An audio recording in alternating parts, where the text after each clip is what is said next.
Hi, it's Erik, and welcome to our video conversation this week. I'm joined by my buddy Arbor here, who's going to be with us for the whole conversation.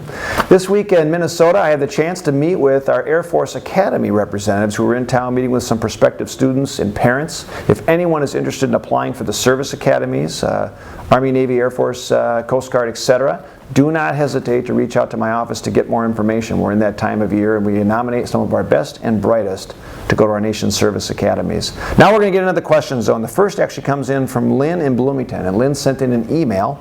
She writes in, Congressman Paulsen, as an educator and a constituent, I urge you to support and co-sponsor the Educator Tax Relief Act.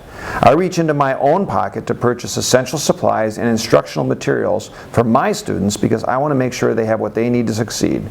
Please support this important act to make it just a little bit easier for teachers to buy these supplies. Well, first of all, Lynn, thank you for being a teacher. It's true that more and more teachers are spending their own money to go above and beyond in providing important resources for our students. And there has been a tax deduction that's been available that provides for those teachers that go above and beyond to take care of their students. It's a minimal deduction to help defray the costs. Unfortunately, it's been in and out and off and on during the years that Congress has renewed it and extended it. Thankfully, this week, the Ways and Means Committee, which I serve on, my committee extended this and made it permanent. By making it permanent, we can give teachers the confidence and certainty that it will be around. Even though it's a minimal deduction, it will be there to help teachers provide for their students who choose to do so in that manner.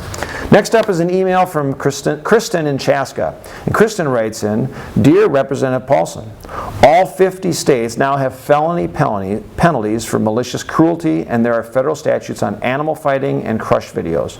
But there is no federal law for malicious cruelty when it involves federal property or interstate commerce. And we need to close this gap. Please support efforts to make sure anyone who tortures animals can be held responsible. Keep up the good work, Kristen.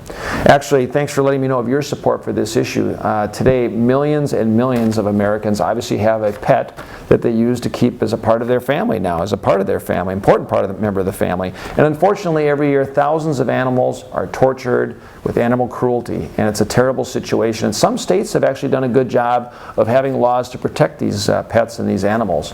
I am also co-sponsoring legislation on a bipartisan basis, though it'll make sure at the federal level that it will also crack down if there's any malicious activity or cruel activity of that nature, to making sure we'll have an additional penalty. It's important to make sure that we stamp out animal cruelty and that it doesn't happen and it doesn't exist. I want to thank you for taking your time to share your thoughts, your ideas, your questions, your comments.